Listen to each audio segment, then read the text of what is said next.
A lo largo de la historia ha habido informes de animales, tanto salvajes como domesticados, que muestran supuestas habilidades psíquicas. Los comportamientos que comenzaron a despertar el interés fueron la interconexión que muestran las bandadas de pájaros y los bancos de peces, y la sincronización de termitas y hormigas en la construcción de hábitats. Sin embargo, el desconcierto fue cada vez mayor cuando se observó que los animales podían anticiparse o reaccionar a eventos futuros, como la muerte del dueño por parte de una mascota sin siquiera estar localizada en el mismo lugar, o un peligro del que aún no hay indicios perceptibles. Los primeros ejemplos que llamaron la atención fueron la precognición de terremotos, la habilidad de búsqueda y la detección de enfermedades. Por ejemplo, el tsunami del Océano Índico del 26 de diciembre de 2004 mató a 280.000 personas, pero tuvo un impacto mínimo en las poblaciones de animales. Hubo informes de perros, elefantes y de ganado que se alejaban de la costa una hora antes de que golpearan las olas, como si sintieran la catástrofe inminente. Igualmente, en abril de 2016, un perro llegó a su antiguo hogar en Gales después de haber realizado un viaje de 12 días de 240 millas desde su nuevo hogar en el norte de Inglaterra. Este implicó cruzar varias autopistas muy transitadas. Historias similares que involucran perros y gatos domésticos se informan con frecuencia en los medios de comunicación. En cuanto a enfermedades, tenemos el caso de una mujer diabética que estaba a punto de irse a dormir por la noche y se vio obligada a levantarse para atender a su gato, que atípicamente se comportaba de manera frenética. Esto provocó síntomas de bajo nivel de azúcar en la sangre, lo que la alertó del hecho de que se había olvidado de comprobar los niveles, un lapsus potencialmente mortal en su caso.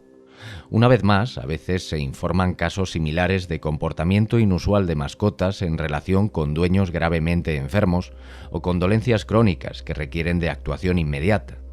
De los primeros registros encontramos un caso de la década de 1920, un artista de circo ruso llamado Vladimir Leonidovich Durov, quien afirmaba poder comunicarse con sus animales, incluso para darles órdenes que ellos ejecutaban debidamente. Bajo la cuidadosa observación del ingeniero eléctrico Bernard Bernardovich Kaczynski, 696 experimentos de 1.276 realizados durante un periodo de 2 años tuvieron éxito. Los experimentos no funcionaron cuando se realizaron dentro de las jaulas de Faraday, lo que sugiere un posible portador electromagnético para la información telepática. Kaczynski prefirió el término radiocomunicaciones biológicas, lo que refleja la perspectiva materialista entre los investigadores rusos que persiste en la actualidad. También el naturalista sudafricano Eugene Marais realizó experimentos en la década de 1920 en colonias de termitas. Creó una brecha en un montículo de termitas y observó que posteriormente fue reparado de tal manera que los canales y túneles coincidieran con precisión, a pesar de que los insectos de un lado no tenían contacto sensorial con los del otro. Marais repitió el experimento, esta vez dividiendo las dos mitades con una gruesa placa de metal, y de manera similar observó una sorprendente simetría entre las dos mitades a medida que avanzaba la reparación, como si estuvieran comunicándose de forma telepática.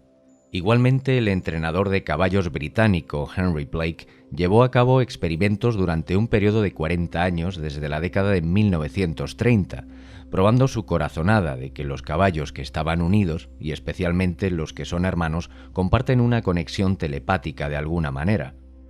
En un experimento separó a 2 hermanos para que cada uno estuviera fuera de la vista y el oído del otro.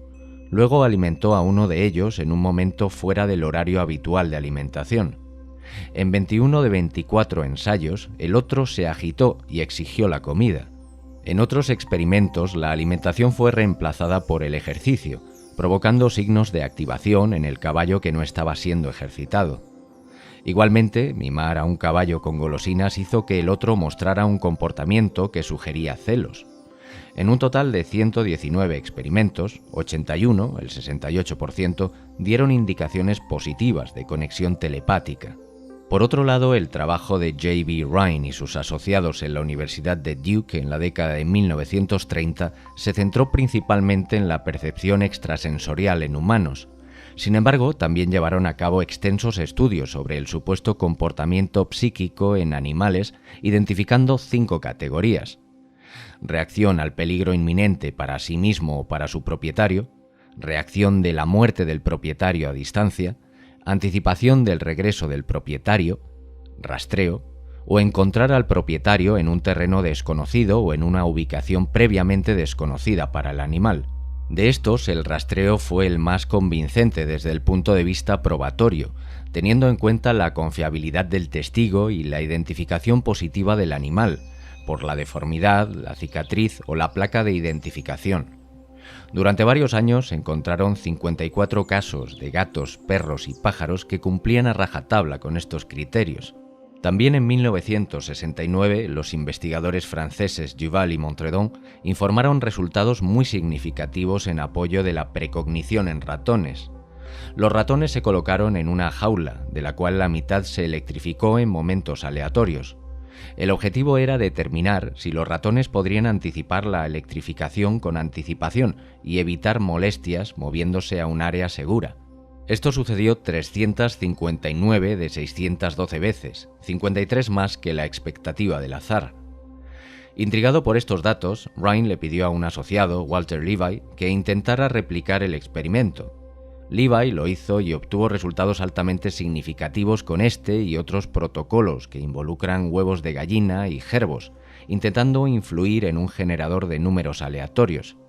Sin embargo, Levi despertó las sospechas de sus colegas y finalmente confesó haber obtenido algunos de los resultados exitosos de manera fraudulenta. Otro caso relevante es el de Helmut Schmidt.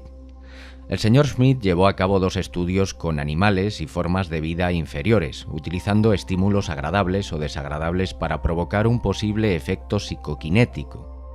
En las pruebas exploratorias se colocó a un gato en una cámara frigorífica en la que también había un generador de eventos aleatorios conectado a una fuente de calor. El objetivo era determinar si la necesidad de calor del gato podría influir en la medición. En un total de 9.000 ensayos, 4.615 fueron en la dirección correcta, donde se esperaría 4.500 de forma casual, un resultado significativo. Asimismo, Chester Wildey, estudiante de posgrado en Ingeniería Eléctrica de la Universidad de Texas, realizó 231 ensayos con lombrices, creando una vibración mecánica por medio de un altavoz de audio para actuar como estímulo emocional. Wildey usó un puente de impedancia para medir con precisión la conductividad de los gusanos y descubrió que registraban cambios notables un segundo antes de que vibraran. Este hallazgo parece estar de acuerdo con investigaciones previas sobre presentimientos con humanos. Cuantos más ensayos se recopilaban, más coincidían los datos con la hipótesis del presentimiento, una especie de acceso al futuro inmediato antes de que éste suceda.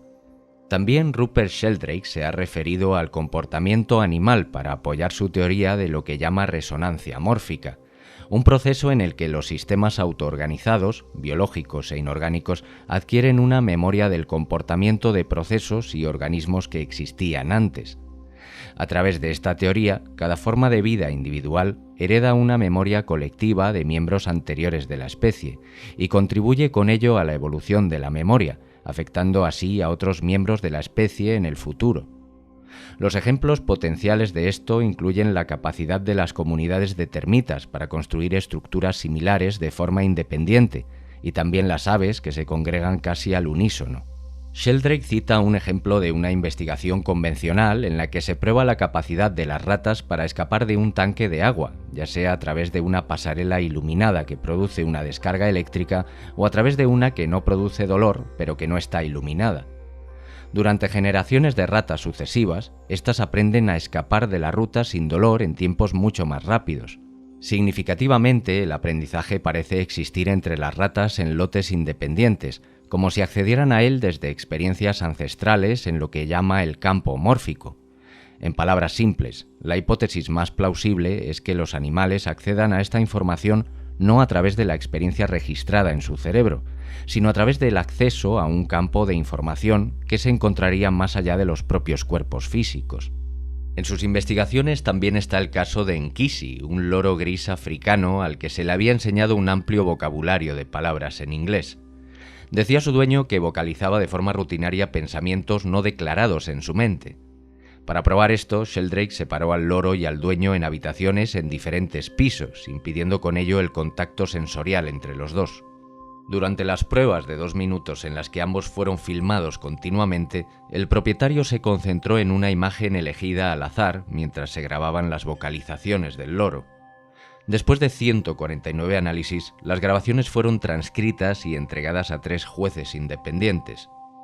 Utilizando un método de puntuación mayoritaria, las vocalizaciones de Nkisi coincidieron con las fotografías visualizadas en su dueño en un alto grado de significación estadística. Sheldrake ha realizado encuestas perceptivas sobre el poder psíquico animal. Se llevó a cabo una encuesta telefónica en Londres para averiguar el grado en que los dueños de las mascotas habían experimentado una hipotética telepatía con ellas. Los resultados sugirieron que el 52% de los dueños de perros y el 24% de los dueños de gatos afirmaron que sus animales sabían de antemano cuando un miembro de la familia estaba de camino a casa antes de que hubiera estímulos sensoriales perceptibles. De estos, el 20% dijo que sus animales detectaron su regreso dentro de los 10 minutos previos a la vuelta, coincidiendo efectivamente con el experimento de la perrita Yeti. Por otro lado, la investigación sobre el psiquismo animal también cubre el uso de animales como objetivos en psicoquinesis y en experimentos curativos. A principios de la década de los 70, Graham y Anita Watkins realizaron experimentos en el Centro de Investigación del Rin para investigar la capacidad de los curanderos para despertar ratones anestesiados detrás de una gruesa placa de vidrio. Los curanderos pudieron despertar en su mayoría al ratón seleccionado al azar de los 2 que se encontraban ahí, lo que suponía una anomalía estadística a favor de la influencia psíquica. También, en la década de 1960, Bernard Grad, de la Universidad de McGill, probó la capacidad del curandero Oscar Esteban para curar ratones heridos mediante la atención enfocada. Los ratones tratados se curaron más rápido que los controles en un grado significativo. Cuando las jaulas se aislaron bajo bolsas pesadas, no hubo efecto curativo, lo que indica un mecanismo local. Un foco energético que, al igual que sucede con la psicoquinesis, se interrumpe cuando hay una barrera entre el emisor y el receptor. Lesniak investigó también la capacidad de los curanderos para transmitir energía curativa a largas distancias a primates no humanos para curar sus heridas autoinfligidas. Estos sanaron más rápido que el grupo de control y los comportamientos fisiológicos difirieron significativamente entre los grupos que se trataron y los que no. Entonces, si realizamos una observación global de los fenómenos psíquicos en animales, podemos apreciar que se entremezclan distintos patrones. Por un lado, el hecho de que los animales tengan ciertos sentidos extremadamente desarrollados, estos podrían jugar un rol relevante en cuestiones como la detección de enfermedades, ya que el cuerpo segrega unas u otras sustancias dependiendo de su estado de salud. Por otro lado, se encuentran los fenómenos que parecen tener relación directa con la capacidad de la canalización energética, con esto apoyando la hipótesis de que la información y la energía están sujetas a la absorción y al desplazamiento, esto desde fuera del cuerpo físico y hacia el propio emisor o hacia el receptor. Y por último encontramos los fenómenos que avalan la hipótesis trascendental, sucesos en los que parece haber una capacidad de acceso a la información sobre eventos que no han sucedido aún, por lo que hablaríamos de una relación directa entre la mente y el todo, rompiendo en ocasiones el aspecto concreto y lineal del espacio y el tiempo.